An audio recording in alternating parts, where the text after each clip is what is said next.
Hello everyone, welcome to Antara Squad. So this December 2022 cycle, we have had a lot of JRF winners, people who have fetched JRF for themselves. So here I have four of such people with us who are Anshu, we have Pratibha, we have Divas and Shivani. And the reason I'm holding this sort of meeting where I have four such people is that you people get different kind of outlooks on how people have prepared, because a lot of times we know that it isn't one way or one such technique which helps people gain success. It can be different for different people. So उसी तरीके से we will start with our discussion. I will be asking our students what was their way of preparation, what number of net attempt was it, how did they study, how did they manage between paper 1, paper 2, etc. So with all of that, I will start with this session today. I will start with my first question, and you people can answer one by one, whichever way would you like to go to, or maybe I can also call out your names so that it will be more systematic. So the first question is about introducing yourself. I want the audiences to know what you people do and which number of net attempt was it. And don't worry, even if it's after a lot of attempts you people have gained it, trust me, there are a lot of people out there who are still trying to get JRF. So please share your journey with us. We will start with Anshu. Tell us, what do you do? आपका कितना number of attempt था ये? Good evening, ma'am. Thank you for giving me the opportunity to share my journey of JRF. I am Anshi Chaudhary. First and foremost, let me talk about my academic qualification. I did my graduation in BTech. So, ma'am, I have no idea about sociology. After BTech, I decided to pursue my career in teaching. Okay. So, I opt sociology as my subject in masters. So I decided to pursue my career in sociology. So मैंने इग्नू से फिर sociology में masters किया. उसके बाद में मेरे को कुछ आइडिया नहीं था नेट की क्लासेस के बारे में, कैसे करना है, कहाँ से मटेरियल है, कोई सोर्सेज नहीं था मेरे पास में. इसलिए फिर मेरे एक फ्रेंड ने मुझे अनअकैडमी के बारे में बताया. वहाँ पे मैंने फिर काफ़ी सारे एजुकेटर्स को देखा, लेकिन मैंने जब आपका डिस्क्रिप्शन देखा, बायो डिस्क्रिप्शन, वहाँ पे मुझे काफ़ी अच्छा लगा देखकर. मैंने आपकी सबसे पहले फाउंडेशन क्लासेस देखी. उसके बाद में वहाँ से काफ़ी मुझे मिला, क्योंकि मुझे पहले से कुछ भी आइडिया नहीं था सोशियोलॉजी का. तो जो आपने हिस्टोरिकल बैकग्राउंड समझा रखा था, इमर्जेंस ऑफ सोशियोलॉजी, वहाँ से थोड़ा मुझे लगा, मैं पहले बहुत नर्वस थी कि शायद हो नहीं पाएगा, कुछ आइडिया नहीं था सोशियोलॉजी के बारे में. लेकिन वहाँ से जब आपने मुझे पढ़ाया फ्रेंच रेवोल्यूशन वगैरह वो सब, उसके बाद में मुझे लगा कि अब मैं प्लस सब्सक्रिप्शन ले सकती हूँ. फिर मैंने प्लस क्लासेस ली आपकी, और मैं वर्किंग थी, तो मतलब मैं आपकी लाइव क्लासेस नहीं देख पाती थी. इसलिए मैंने हमेशा आप ऑफिस से आने के बाद में शाम को 2 आवर्स आपकी हमेशा रिकॉर्डेड क्लास देखी. कभी भी मैं लाइव क्लास आपकी अटेंड नहीं कर पाई, नॉट अ सिंगल क्लास. और कुछ मैं सुबह मॉर्निंग में देख ली थी, लेकिन देखी हमेशा रिकॉर्डेड क्लासेस ही हैं. वहाँ पे मैंने आपका केवल एक ही बैच को कंटिन्यू रखा है, यूजीसी नेट दिसंबर 2020. उसको मैंने मैम 5 टाइम्स देखा है, और बार-बार रिपीट करके जो आप बोलते हैं ना कि आप रिकॉर्डेड क्लासेस देखिए, तो वहाँ से मेरा बेस बहुत अच्छा क्लियर हो गया. और फिर मैम आपका वही है कि प्लस क्लासेस भी हैं आपकी, उसके बाद में आपकी फ्री क्लासेस हैं. फिर आप यूट्यूब पे जो शॉर्ट्स डालते हो फ्री टाइम पे, मैं वो 1 मिनट की आपकी वीडियोस भी देख लेती थी. और कुछ थिंकर्स, तो मैम क्लासिकल थिंकर्स, आप 26 थिंकर्स जो वो मेन आप पढ़ाते हैं अपने सब्जेक्ट में प्लस में, वो मैंने वहाँ से क्लियर किए. लेकिन क्वेश्चंस कई बार डेयर एंड ड्रॉप वगैरह से आ जाते हैं किसी और एग्जाम्स में, जैसे पीजीटी वगैरह में, क्योंकि मैम मैं गवर्नमेंट जॉब की भी प्रिपरेशन कर रही हूँ साथ में. वो चीजें मैंने जॉर्ज सिमिल, डेरेंडोफ वगैरह और अलेक्जेंडर वगैरह, जो नेट का सिलेबस नहीं है, वो मैंने आपकी यूट्यूब क्लासेस से कवर किया था. और रियली बहुत ही ज्यादा नॉलेज मिली है मुझे, मतलब मुझे कुछ भी नहीं पता था. और मैम रियली आप ही मेरी एक एजुकेटर है, जिससे मैंने अपना एमए भी किया, वहाँ पे कंप्लीट किया, क्योंकि स्कूल ऑफ लर्निंग में तो आपको पता ही है बच्चे जाते भी नहीं है, ओनली एग्जाम्स ही देते हैं. इग्नू से किया है मैंने. और फिर मैम नेट का मैंने लास्ट टाइम अटेम्प्ट था मेरे 216 मार्क्स थे, तो जीआरएफ रह गया था मेरा 2 मार्क्स थे.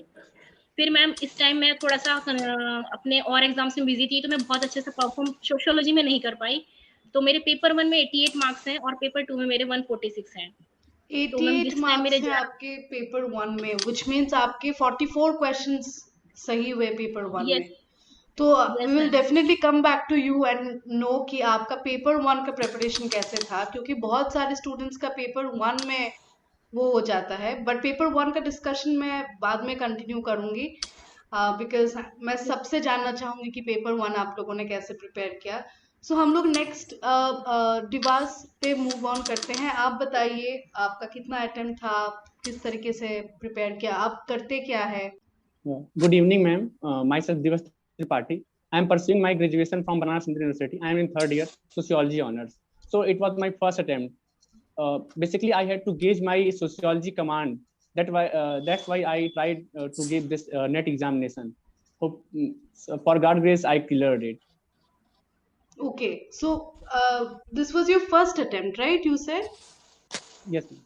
Okay, all right. So we'll get back to you again, get to know about your preparation journey. We next move on to Shivani. Shivani, please share with us what number of attempt was it and what do you do? Ma'am, I hope your health is fine now. I'm not yet fine. I'm on leave. I have to undergo some serious surgeries and then only probably I'll be fine. But anyway, let's get ahead with your journey. Yes, ma'am, I have pursued my bachelor's in commerce. Then I decided to prepare for competitive exams. So I took sociology as my optional. Further, I did master's in sociology from Lucknow University. And then I decided to give JRF. Ma'am, in sociology, in master's, ma'am, my optional was sociology. So through the classes that I did and through Nitin Sangwan, I prepared some of the parts. Then when I decided to pursue JRF, so I had limited time and I had to cover exam as it is there. तो ma'am मैंने जब YouTube पे search किया तो ma'am classes मिली and ma'am मेरे पास full course करने का इतना टाइम नहीं था. सो मैम मैंने आपका टॉप जितनी भी क्लासेस ली हैं बीएड क्वेश्चन वाइज और बीएड की आपने जो टॉपिक वाइज एक एक को एक्सप्लेन किया है फाउंडेशंस, मैम मैंने उसको कंसिडर करते हुए ने मैम खुद के नोट्स बना तो फर्दर आपके जो मॉक्स थे मैम और जो मैम आपने पीडीएफ्स भी हमें प्रोवाइड किए थे ग्रुप्स पे मैम उसको मैंने पढ़ते हुए I finalised my preparation and ma'am मैंने पीवाईक्यू को बहुत बड़ा सोर्स रखा which I revised multiple. Okay Shivani, will come back to you again in a while. अभी हम प्रतिभा के पास जाते हैं. प्रतिभा, आप बताइए आप क्या करते हैं, आपका कितना नेट अटेम्प्ट था ये? Okay, good evening ma'am. सबसे पहले तो मैम थैंक्स लॉट मैम, ये सब कुछ आपकी वजह से ही पॉसिबल हो पाया है. मैम मेरी जो जर्नी है ना बाकी के सारे स्टूडेंट से काफ़ी अलग है. एक्चुअली मैं विलेज एरिया से बिलोंग करती हूँ मैम, और मेरी पूरी स्टडी स्कूलिंग से लेके और कॉलेज तक सब कुछ गांव में ही हुई है. इवन अभी भी मैं गांव में ही रहती हूँ और मेरी पढ़ाई का जो सब कुछ जरिया था, सोर्स था, वो सब इंटरनेट और आपके क्लासेस थे मैम. मैंने अपना पीजी मैम 2020 में ही कंप्लीट कर लिया था. बट मैम उस टाइम मैं जहाँ से पढ़ती हूँ मेरे वहाँ लड़कियों को ग्रेजुएशन के लिए कोई वो नहीं होता कि उनको अपना 12th क्लियर करने के बाद ग्रेजुएशन भी करना है कि नहीं करना है. फिर मैंने पीजी किया. जहाँ मैं पीजी करती थी वहाँ कोई ऐसा एनवायरनमेंट ही नहीं था कि पीजी करने के बाद आपको करना क्या है. बस आपने पीजी कर लिया. जस्ट ऐसा होता था कि पीजी के बाद लड़कियों को मुश्किल से 1% लड़कियां पीजी में जाती थी और फिर उनको शादी करना है, ससुराल जाना है. बट वहां से मैं का बहुत बड़ा सपोर्ट था इन सब में. और मैं जब पीजी करती थी तब तक मेरे पास कोई फोन भी नहीं होता था अपना कि मैं ये इंटरनेट से फाउंड कर पाऊँ चीजों को कि कैसे क्या करना है. बट मुझे मेरे जो टीचर्स थे वो बहुत इंस्पायर करते थे. मुझे उनको देख के हमेशा ये लगता था कि कैसे ये लोग पहुंचे यहाँ, कैसे इतने अच्छे से इतने सारे बच्चों को टीच करते हैं, हमेशा इंस्पायर करते हैं हम लोगों को. फिर मैं अपना पीजी कंप्लीट करने के बाद मैंने बीएड किया.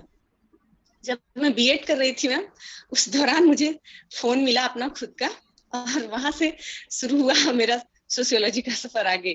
फिर मैं यूट्यूब पे से सर्च करके आपके क्लासेस मिल गए मुझे. वहां से मैंने आपके क्लासेस देखे. मेरे साथ दिक्कत ये था मैम कि मेरी पूरी पढ़ाई हिंदी मीडियम से हुई है, स्कूलिंग से लेके और कॉलेज तक.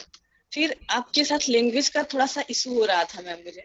फिर मैं बहुत सारे और भी क्लासेस फाउंड किए, बट प्रॉब्लम ये था कि जो कंटेंट मुझे चाहिए था नेट के लिए, मैंने जो PYQs पढ़ा था वो मिल ही नहीं रहे थे। मुझे ये पता चल गया था कि अगर मुझे नेट क्वालिफाई करना है तो इंग्लिश समझना ही होगा।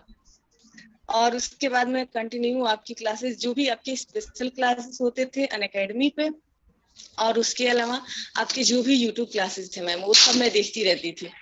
फिर जब आप बताती थी ना मैम कि इसको मैंने प्लस पे पढ़ाया है, ये कंटेंट प्लस पे है, मेरे प्लस स्टूडेंट के पास है, फिर मुझे ये लगता था कि अब मैं प्लस के लिए क्या करूं।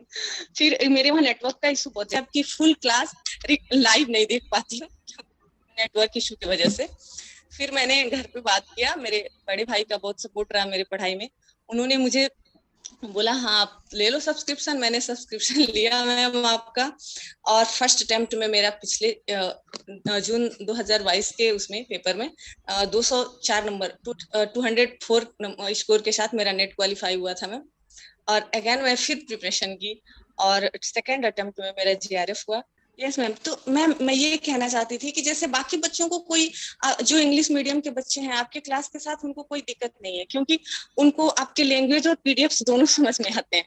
मेरे साथ ये इशू था कि मुझे बस आपके लैंग्वेज समझ में आते थे, PDFs मुझे कंप्लीट समझ में नहीं आते थे, क्योंकि मेरा लैंग्वेज हिंदी रहा था। फिर मैं मैम क्या करती थी, आपके क्लासेस देखती थी और उसको अपने लैंग्वेज में नोट कर लेती थी। हर क्लास का हर टॉपिक जो आप बोलती थी, अब मैं आपसे इंग्लिश इसमें सुन के और उसको मैं हिंदी में नोट करती थी।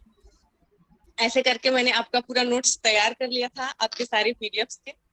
उसके अलावा मैम जो आपके बुक्स और ऑथर्स के लिस्ट थे, कॉन्सेप्ट के लिस्ट थे, उसको मैंने इंग्लिश में ही याद कर लिया, क्योंकि मुझे पता था कि अगर ये इंग्लिश में तैयार रहते हैं तो मुझे पेपर में इसको सॉल्व करने में इजी रहेगा ma'am.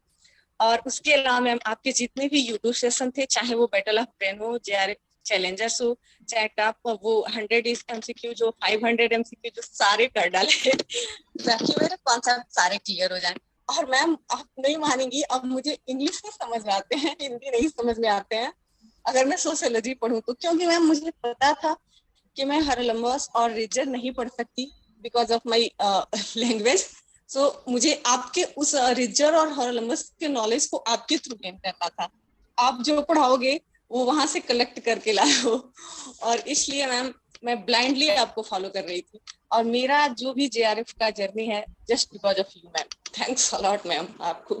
Thank you so much प्रतिभा। मतलब more than about me, it's about your motivation and I am so glad because a lot of us, अगर हम लोग थोड़ा वेल ऑफ प्रिविलेज्ड बैकग्राउंड से आते हैं, हमें समझ में नहीं आता है कि जो लोग स्ट्रगल Yes, करके इतना दूर आते हैं। इनफैक्ट मेरे साथ भी, तो जब मैंने पहले पढ़ाना शुरू किया था, बहुत सारे स्टूडेंट्स रूरल बैकग्राउंड से आते थे, उनको लैंग्वेज की प्रॉब्लम होती थी। बिगिनिंग में मुझे भी समझने के yes लिए मैम, थोड़ा yes मैम। मुश्किल होता था, because I could not empathize, मैं एम्पथाइज नहीं कर पाती थी उन स्टूडेंट्स के साथ। But I mean it's been a journey Yes for me ma'am, also for 6 years, and now I definitely do get it, and I am so yes glad कि मेरे मैम। वजह से अगर किसी को हेल्प हुआ होगा। ओके मैम मैं सो अब मेरे लिए ना आप सोशियोलॉजी की गॉड हो मैम, इतना जान लो डोंट हैव आप। To say that, I just wish you all the such best. जो भी में आपके फ्यूचर अब एस्पिरेशंस आपका है वो। बहुत बड़ा योगदान है मैम सोशियोलॉजी के लिए। बस मैं विश करती हूँ कि आप बस अपनी टीचिंग की जर्नी कभी बंद ना करें मैम। आई आप ना जस्ट होप कि बहुत मेरी खुद मेरे की जैसे जर्नी ना बहुत सारे बंद हो बच्चों को जाए हेल्प करेंगे। हेल्थ रीजंस की वजह से। अगर वो ठीक रहेगा तो I can carry on with नहीं अदर्स। मैम, कभी नहीं मैम। ऑडियंस के साथ शेयर करें, share with the audience how did you prepare, what were your prime materials for both paper 1 and paper 2. I really want to focus on paper 1 portion because a lot of students paper 2 तो prepare कर लेते हैं, पर paper 1 में उनका फंस जाता है JRF मिलना और whatever जो भी आप लोगों का तरीका था, whatever were your techniques of preparation, जो भी resources आपने use की, please share it with us. We will go with the same sequence. We will start with Anshu. पहले आप बताइए, उसके बाद we will move to our. Ma'am paper 1 के लिए मैं गवर्नमेंट जॉब की प्रिपरेशन कर रही हूँ, तो उसमें मैथ्स, इंग्लिश, रीजनिंग और GS काफ़ी आता है। मैंने DSSB की प्रिपरेशन कर रही है और भी एग्जाम्स हैं, तो उसके लिए मैंने मैथ्स जो है राकेश यादव सर हैं और इंग्लिश नीतू सिंह मैम है, तो सेपरेट क्लासेस लेके उनसे पढ़ा हुआ। मैंने CGL की प्रिपरेशन की थी, तो उसमें मैम मेरा मैथ्स वगैरह काफ़ी अच्छा हो गया था, इंग्लिश वगैरह। और अभी फिलहाल फिर मैंने सब्सक्रिप्शन लिया था, तो तलवीर सर से मैंने उनके बैचेस ज्वाइन किए थे। वहां से मैंने जो मेरी रेस्ट ऑफ द यूनिट्स हैं, जैसे हायर एजुकेशन है, वो मैंने वहां से कंप्लीट किया। रिसर्च मेथोडोलॉजी वहां से भी पढ़ा, और मैम आपकी क्लासेस भी देखी हैं, तो ये टॉपिक्स मेरे वहां से कवर हुए हैं। और रीडिंग कॉम्प्रिहेंशन मैम इंग्लिश में मैंने क्लासेस ले रखी हैं सीजीएल के टाइम पे, वो मैं वहां से कवर करती हूँ। डीआई है, प्रॉफिट लॉस एवरेज, मैम इसमें काफी परफेक्शन है मेरा। तो कंप्यूटर वगैरह में मैंने बीटेक में पढ़ा था, कंप्यूटर वहां से हो गया था मेरा कवर अप। तो मेरे सारे सब्जेक्ट्स मैंने डिफरेंट डिफरेंट कोचिंग्स ले रखी हूँ, वहां से कवर हो गया था। ठीक है। और ये मेरा पेपर 1 का था, यहाँ से मतलब एक्चुअली थोड़ा बीटेक का भी है, और मैंने सीजीएल की प्रिपरेशन करी है वहां से भी। मैम मेरा पेपर 2 के लिए मैम मैंने ओनली फोकस आपकी जो अनअकैडमी का प्लस मटेरियल है, और आपकी free classes and YouTube classes ये की है। और एनसाइक्लोपीडिया है मैम, कॉर्सेरा करके है, और एक अभी मुझे याद नहीं आ रहा, सोशियोलॉजी लर्निंग करके एनसाइक्लोपीडिया है, वहां से मैंने जो भी कुछ समझ नहीं आता था वहां पे डाल के, जैसे मुझे एल एच मॉर्गन के बारे में कुछ देखना है तो विकीपीडिया पे गूगल वहां से मैं ले लेती थी। कंसेप्ट एंड प्रोपाउंडर्स हैं, और मैम बुक्स एंड ऑथर्स हैं, वो सब मटेरियल मैंने कुछ आपका भी सारा आपका तो लेना ही था, साथ में मैम गूगल से भी सर्च करके लिया है, क्योंकि आजकल एनालिटिकल क्वेश्चंस आ रहे हैं पीवाईक्यू के साथ साथ में, तो हमें नए नए थिंकर्स के बारे में भी देखना है। तो जैसे डीयू के प्रोफेसर्स हैं, कौन किस पे वर्क कर रहा है, ये सब मैंने मैम गूगल से भी किया है। काफी हद तक मैंने गूगल की भी हेल्प ली है। लेकिन जो आपने मैम जैसे वेबसाइट का करा रहे हैं, वेबसाइट्स की सीरीज को सॉल्व कराने के, वेस्ट बंगाल का सेट का एग्जाम हुआ है, एमपी का हुआ है, कर्नाटक का हुआ है, जो भी आप एग्जाम सॉल्व कराते हैं उससे भी काफी हेल्प मिलती है, क्योंकि उसमें लेटेस्ट क्वेश्चंस आते हैं, और कहीं ना कहीं वो क्वेश्चन स्टेट एग्जाम के नेट में भी आते हैं कहीं ना कहीं। एग्जैक्टली, हाँ हाँ, और बहुत सारे न्यू थिंकर्स वगैरह भी उन पेपर से। मैम सीयूईटी यूजी के एग्जाम होते हैं, कहने के लिए वो यूजी है, लेकिन उसमें भी थिंकर्स नए आए हैं काफी, और वो हमारे मैम इसमें भी आए हैं, नेट में भी आए हैं। तो मैंने सीयूईटी यूजी के आपके जो बैचेस हैं, आपने जो मॉक्स कराए हैं, या पीजी के भी जो कराए हैं, जेएनयू पीएचडी का मैम आपने जो भी मटेरियल प्रिपेयर कराया, सारी आपकी वो क्लासेस देखी है, उसी से मुझे काफी हेल्प मिली है। और न्यू थिंकर्स तो स्पेशल जो आपने कराए हैं वहीं से मिले हैं मैम मुझे, विच इज वेरी इंपॉर्टेंट। इसलिए मैं स्टूडेंट्स को हमेशा कहती हूँ दैट डजेंट मैटर आप कौन से एग्जाम के लिए प्रिपेयर कर रहे हैं, पर जो भी क्वेश्चंस चाहे मैं सॉल्व कराऊं या कोई भी कराए, या कोई भी एग्जाम पेपर आप लोगों को मिले, उसे स्किप नहीं करना है, बिकॉज वहां से बहुत सारे न्यू कॉन्सेप्ट थिंकर्स के बारे में हमें पता चलता है। इनफैक्ट मैं आप लोगों के साथ ये शेयर करना चाहती हूँ, जब 3 साल पहले मैंने 1000 MCQ सीरीज शुरू किया था, मैंने बहुत ही ऐसे ही शुरू कर दिया था। मेरे पास थे भी नहीं 1000 MCQs, मेरे पास कुछ 100 क्वेश्चंस थे और मैंने उसी से शुरू कर दिया था। पर बाद में अब मैं कहाँ से क्वेश्चंस लाऊं, 1000 MCQs तो बोल दिया, अब खत्म तो करना पड़ेगा। तो मैंने इस तरीके से बहुत सारे जो एग्जाम्स होते थे, स्टेट के एग्जाम्स हो गए या कहीं के एंट्रेंस पेपर्स हो गए, उन सबको जोड़ना शुरू किया। And you won't believe, at least 40% of the concepts and things that were done in 1000 MCQs मुझे खुद नहीं पता था। जब हम सॉल्व कर रहे थे मुझे खुद भी सीखने को मिला, and along with that students को भी सीखने को मिला। So that is what I learned from that, कि अगर आप जितना क्वेश्चन सॉल्व करोगे, जो भी question papers you get, at least for competitive exams like this जिसमें MCQ based होता है, उसमें बहुत फायदा होता है। That is what I believe in। में मल्टीपल चॉइस क्वेश्चंस आते हैं, उसमें 4 थिंकर्स होते हैं, अगर हम उनके बारे में भी पूरा, जैसे आपने लास्ट टाइम यूजीसी नेट का पेपर सॉल्व कराया था, जो जून सेशन वाला जो था, उसमें जो 4 ऑप्शंस थे न्यू थिंकर्स थे, अगर हम उनका भी पढ़ रहे हैं तो वो नेक्स्ट अटेम्प्ट में मतलब चांसेस होते हैं 80% वो थिंकर्स आएंगे, रिपीट होते हैं, बिकॉज न्यू थिंकर्स तो आने लगे हैं। अभी 2-3 क्वेश्चन इस बार भी आए हैं, लास्ट बार भी आए थे। तो वो सब मैम गूगल से हेल्प किया। आपने बोला था कि कुछ समझ में ना आए तो आप सोशियोलॉजिकल लर्निंग करके एक वो है एनसाइक्लोपीडिया, वहां से ले लीजिए। और मैम ई ज्ञान कोश आपने बोला था, ई ज्ञान कोश ने भी काफी हेल्प की है, वहां से फैमिली मैरिज किनशिप मैंने काफी मेजरली वहीं से ही अपना प्रिपेयर किया है। Okay, Anshu, thank you so much for sharing with us about your materials that you followed. We will move to Dibas now. Dibas, आप बताइए, since आपका ये पहला अटेम्प्ट था, आप अभी भी मास्टर्स कर रहे हैं, आपका पेपर 1 पेपर 2 का क्या क्या आपने फॉलो किया? So please share with us. Ma'am अभी मैं यूजी में हूँ, 3rd ईयर में हूँ। अच्छा, यूजी में है। सो यस, आई फॉरगॉट, आप यूजी में हैं। Yes, so you are the youngest of all here. Yes, please go ahead. तो मैंने मैम केवीएस नंदान की बुक आती है पियर्सन पब्लिकेशन की, मैंने स्टैटिक पोर्शन पूरा वहां से कवर किया था। उसको 3-4 बार पढ़ने के बाद मैंने उसके शॉर्ट नोट्स बना लिए थे। फिर जब वो स्टैटिक पोर्शन मेरा कवर हो गया तो मैंने करंट अफेयर्स के यूट्यूब पे वीडियो देख लिए। फिर जब वो हो गया तो टेक्स्ट बुक का सब्सक्रिप्शन मैंने ले लिया था। जिसमें से प्रीवियस से पेपर को सॉल्व करवाते हैं, उसका एक्सप्लेनेशन बहुत बढ़िया रहता है। तो मैंने पूरे प्रीवियस से पेपर लगभग 40-50 प्रीवियस से पेपर सेट मैंने सॉल्व किए, और उसके जो एक्सप्लेनेशन वो देते हैं उसको अच्छे से पढ़ा, फिर शॉर्ट नोट्स बनाया, और उसके बाद मैं एग्जाम देने चला गया।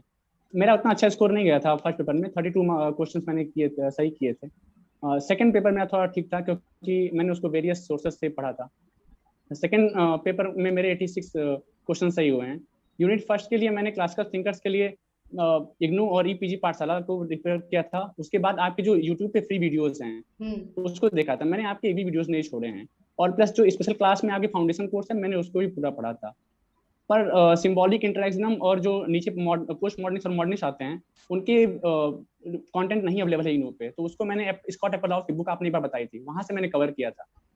इंडियन थिंकर के लिए मैंने बीके नागला किया था। पेपर 2 के लिए बेसिक्स के लिए, मतलब यूनिट 2 के लिए बेसिक्स के लिए मैंने, मतलब रिसर्च का जो पेपर होता है हम लोग के सोशियोलॉजी में, उसके लिए बेसिक्स के लिए मैंने सीआर कोठारी पढ़ी थी। उसके बाद आपका मैराथन एक वीडियो था उसको देख लिया था। उसके बाद क्वेश्चन सॉल्व करने की कोशिश किए थे। रिसर्च को सॉल्व करने के लिए बेसिकली हमको क्वेश्चन फोकस करना पड़ेगा, क्योंकि मान लीजिए क्वालिटेटिव क्वांटिटेटिव एनालिसिस वाला है, नॉर्मल वो बुक में समझा देगा, बट जो क्वेश्चन आते हैं वो ऐसे नॉर्मल नहीं आते हैं। जितना हम एमसीक्यू लगाएंगे उतना हमको आइडिया हो जाएगा कि वो कैसे जाना है उसके थ्रू। पेपर 3 के लिए मैंने सोली रिलाई किया था इग्नू पे, यूनिट 3 के लिए, और यूनिट 4 के लिए रूरल सोशियोलॉजी के लिए पीसी दोषी एंड जैन की बुक आती है, उसको मैंने पढ़ा था। अर्बन सोशियोलॉजी के लिए मैंने ईपीजी पाठशाला और इग्नू का मटेरियल देखा था, आपके वीडियोस भी देखे थे कुछ, और एमसीक्यू जो आपके 1000 थे उसको भी मैंने लगाए थे। यूनिट 5 आप कहीं से कर सकते हैं, मतलब कुमार राका की गाइड आती है वहां से कर सकते हैं, सोशल मूवमेंट्स और बेसिक हो जाते हैं कहीं से कवर। यूनिट 6 मैंने आपके पेड नोट्स जो होते हैं, एक सीनियर्स मेरे थे उन्होंने मुझे प्रोवाइड करवा दिया, पूरा यूनिट 6 मैंने आपके पेड नोट्स से किया था। यूनिट 7 जो इन्वायरमेंट का आता है उसको किंग सुल्तान की बुक से मैंने पढ़ा था, बाद में एमसीक्यू लगा लिए थे। यूनिट 8 इग्नू के नोट से फॉलो किए थे, फैमिली मैनेजमेंट प्रिंसिपल। यूनिट 9 पूरा आपके पेड नोट से किया था। यूनिट 10 पूरा आपके पेड नोट से किया था। उसके बाद मैंने टारगेट बनाया था 15,000 एमसीक्यू मुझे लगाने हैं, तो मैंने 3500 मिल जाएंगे मुझे ट्रूमैन से, वो टारगेट किया था। और आपके जो वीडियोस के जो एमसीक्यू थे उसको किया था। उसके बाद प्रीवियस ईयर पेपर और एनटीए अभ्यास करके एक ऐप आता है, उसमें 4000 एमसीक्यू है, मतलब 40 सेट हैं, उसको मैंने पूरा सॉल्व किया था, उसको एनालाइज भी किया था। बस उसमें गलती ये रहती है, उसमें एरर बहुत ज्यादा है, तो 5-6 क्वेश्चन हर सेट में गलत किया है एनटीए अभ्यास वाले में, उसको ध्यान देना चाहिए। उसके बाद मैंने मल्टीपल रिवीजन किए, शॉर्ट नोट्स बनाए और लास्ट में शॉर्ट नोट्स पढ़ा, फिर एग्जाम देने चला गया। That's very nice. I think I really liked that thing of yours कि आपने टारगेट किया कि इतने सारे क्वेश्चंस में सॉल्व करूंगा, तो whatever sources you have utilized them all. Thank you for your detailed analysis of किस तरीके से आपने प्रिपरेशन किया क्या नहीं. We will move to Shivani now. Shivani, since you said कि आप एक UPSC aspirant के पर्सपेक्टिव से आपने अप्रोच किया था ये सब्जेक्ट एंड नॉट रियली कि आपको एकेडमिक्स में जाना था, so I want to know कि आपका एक्सपीरियंस कैसे रहा with paper 1? Yes ma'am, since मेरे पास टाइम कम था और मुझे मतलब बहुत ही एग्जाम ओरिएंटेड अपना प्रिपरेशन रखना था मैम, फॉर पेपर 1 जो मैथमेटिक्स, रीजनिंग और इंग्लिश वाला पार्ट है, since we have that in CSAT as well, तो मैम वो कहीं ना कहीं मेरा प्रिपेयर्ड था। बट जो आईसीटी, हायर एजुकेशन और एनवायरनमेंट वाले स्टैटिक क्वेश्चंस होते हैं मैम, उसमें मैम मैंने तलवीर सर की क्लासेस ली मैम। मैंने कोई भी पेड कोर्स ज्वाइन नहीं कर पाई because I didn't have that much of time to see all the classes. तो मैम मैंने सारे मॉक्स करे मैम। फिर मैंने मैम पीवाईक्यूज पे बहुत एम्फेसिस किया, even in paper 1 and paper 2 ma'am. कम से कम मैंने 3 to 4 टाइम्स 2011-10 तक सारे पीवाईक्यूज लगाए हैं, एंड दैट टू मैम हर साल 2 से जैसे 2 बार 2 पेपर्स होते थे मैम, मैंने सब किए। पर मैम डीआई में we often get stuck, so I have done DI also till 2011 all questions. और मैम उसके बाद मैंने ये भी देखा कि जो रिवीजन क्लासेस हैं मैम, मैंने मॉक के साथ सर की सारी रिवीजन क्लासेस भी की मैम। मुझे लगता है कि कोई भी टॉपिक कंप्लीट करने के लिए we have to practice the well and as well as that we have to know the concepts. तो उसके लिए बहुत इंपॉर्टेंट है हमें ये पूरा एक होलिस्टिक वे में तैयारी करें कि PYQ, then the concepts and then उसके ऊपर मॉक्स।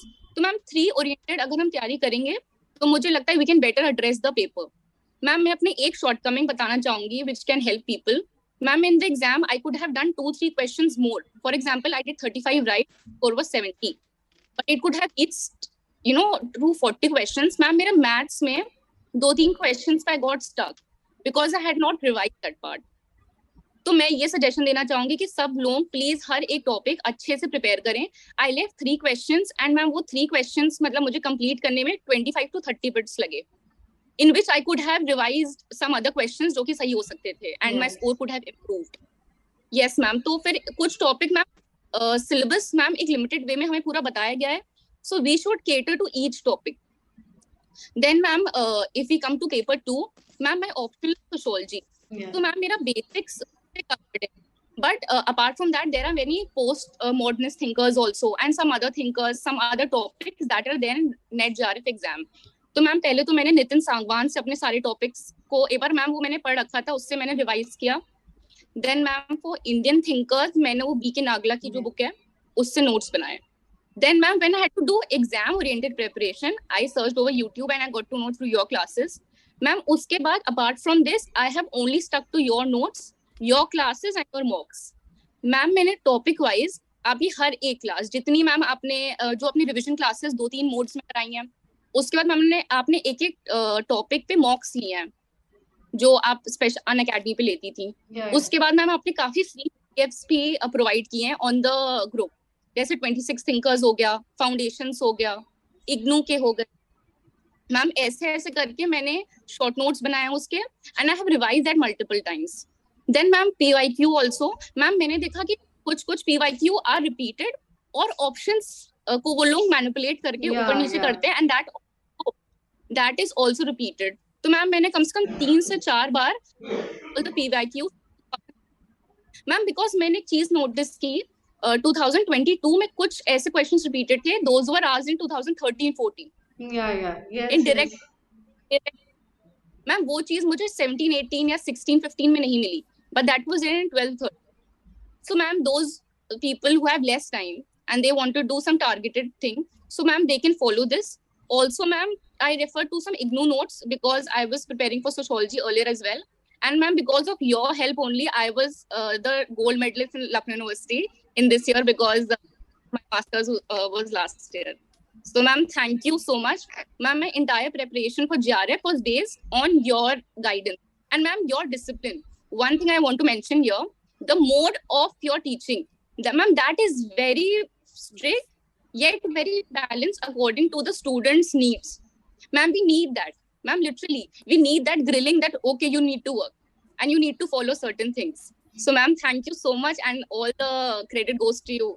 Thank you ma'am. Thank you so much, Shivani. I really have to mention this about Shivani that वो बार बार ये बोल रही थी कि जिन लोगों के पास कम टाइम है, those who have less time, आपके पास इतना टाइम नहीं है कि आप पूरा कोर्स बैठ के देखो या डिटेल में सब देखो. How you need to get your preparation into a fast track mode with a very very good strategy. I think Shivani has shared with us कि कम टाइम में आप PYQs, mocks. I am really glad how she told us कि उनको मिला ऐसे questions जो 2013 में आए थे, फिर नेक्स्ट 2022 में आ रहे हैं. सो इट्स नॉट लाइक कि एक साल बाद ही वो रिपीट होगा. It can get repeated after 10 years also. So the importance of PYQs, mocks or whatever materials you people are following, I think it's really important कि आप note करो. And for paper 1, I really liked how she kept mentioning कि जो topics में वो थोड़ी weak थी, जैसे मान लीजिए DI हो गया, she sat and solved all the DIs from beginning to end. So this is something I tell all my students कि बस पढ़ने से नहीं होगा. Since it's an MCQ based exam, you have to practice as well. नहीं तो वो time management miss हो जाता है. बहुत सारे स्टूडेंट्स का मार्क्स चला रह जाता है क्योंकि सॉल्व नहीं कर पाए paper. So with this will move to Pratibha. Pratibha, आपका ओपिनियन काफी इम्पोर्टेंट है क्योंकि आप हिंदी मीडियम से हैं. So please tell us. Hello.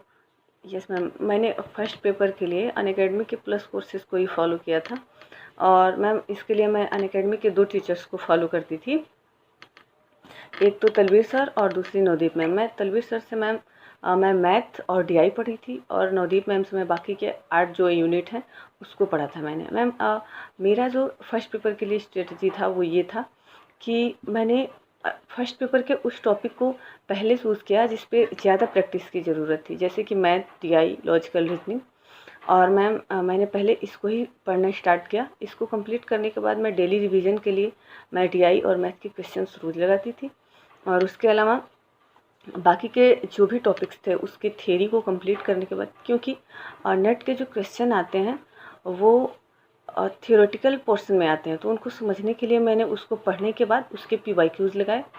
और ऐसे मैंने नवदीप मैम के रात के जो 10 बजे की प्रैक्टिस सेशन आते थे उसको मैं डेली अटेंड करती थी, जिससे कि मेरा प्रैक्टिस अच्छा हो सके।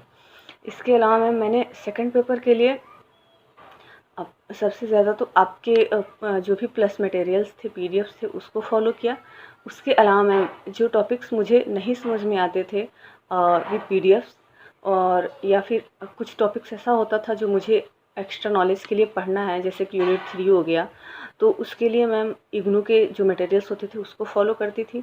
इसके अलावा मैम मैं जो भी PYQs सॉल्व करती थी, मैंने 2012 से लेके और 2021 तक के सारे PYQs लगाए थे। उसमें जो भी कॉन्सेप्ट मुझे ऐसे दिखते थे, जो भी ऑप्शन ऐसे दिखते थे जो कि न्यू है मेरे लिए, अननोन है, उसको मैंने एक नोट्स बनाया हुआ था अपना, उस पर मैं नोट करती जाती थी। वो इसलिए कि बार बार मैं पेपर के तरफ बैक ना जाके उस नोट्स को शॉर्ट में फास्ट रिवीजन कर लूँगी। और ऐसे करके मैंने हर ईयर के अननोन क्वेश्चंस के, जो मेरे लिए अननोन थे, उनका मैंने एक शॉर्ट नोट्स बना रखा है जिसको मैं रिवाइज करती थी। इसके अलावा मैम जो भी कॉन्सेप्ट और प्रोपाउंडर के पीडीएफ्स थे आपके, इसके अलावा जो भी बुक्स थे वो सारा मैं रिवीजन करती थी डेली। और इसके अलावा मैम मैंने दृष्टि का और घटना चक्र का 2 PYQs लिया हुआ था, जो कि 2012 से और 2021 तक के थे, उनको सारा मैंने लगाया था। इसके अलावा बाकी जो भी आपकी यूट्यूब सेशन थे और JRF चैलेंजेस हो गया, बैटल ऑफ ब्रेन हो गया, 1000 MCQs हो गया। इसके अलावा प्लस में मैम जो भी आपने यूनिट वाइज कुछ PYQs कराए हुए थे 2021 के, उन सबको मैंने सॉल्व किया था, और वैसे करके मैंने कॉन्सेप्ट अपने सारे क्लियर किए थे। बोलिए। पहला पॉइंट है कि हमको अपने प्रिपरेशन स्टार्ट करने से पहले हमको अपना जो मटेरियल है उसको सॉर्ट आउट कर लेना चाहिए, रिसोर्सेज जो हम फॉलो करने वाले हैं, और उस पर तब तक टिके रहना चाहिए जब तक हम उस पर्टिकुलर टॉपिक के MCQ गलत ना कर रहे हो। अगर मान लीजिए मैंने फैमिली मैनेजमेंट प्रिंसिप के क्वेश्चन गलत कर रहा हूँ तो ही मैं अपने रिसोर्सेज चेंज करूंगा, ज़्यादा गलत हो रहे हैं तो ही, वरना उसी पे स्टिक होना चाहिए। और सेकंड मैंने देखा था कि टॉपिक वाइज MCQ सॉल्व करने चाहिए रादर देन पूरा एक यूनिट सॉल्व करने के बजाय। थर्ड मैंने देखा था कि 3-4 रीडिंग के बाद हमको नोट्स बना लेने चाहिए अपने, वो एग्जाम के 10 दिन पहले 12 दिन पहले बहुत काम आते हैं। और फोर्थ था कि न्यू टॉपिक नहीं पढ़नी चाहिए, 1 मंथ के पहले हमको मल्टीपल रिवीजन्स और MCQ सॉल्व करने पर, और MCQ को एनालाइज करके फिर से रिवीजन करने के लिए। अक्सर हम लोग MCQ सॉल्व कर लेते हैं, उसको रिवाइज नहीं करते हैं, तो एग्जाम टाइम में हम लोग 4 ऑप्शन देखते हैं, कंफ्यूज हो जाते हैं, क्योंकि हमारा माइंड लगता है कि हमको याद हो गया, बट वो याद हुआ नहीं रहता है। और मैं फिफ्थ पॉइंट था कि आपके जो कॉन्सेप्ट और प्रोपाउंडर्स के जो PDF है पेड नोट्स में, उसको रोज 10 कॉन्सेप्ट नेम और प्रोपाउंडर्स याद करनी चाहिए, और 10 जो बुक्स नेम है वो याद करनी चाहिए। ये मेरा 5 वो था main. Thank you so much, Tibas, for sharing 5 more points with the students that they can follow.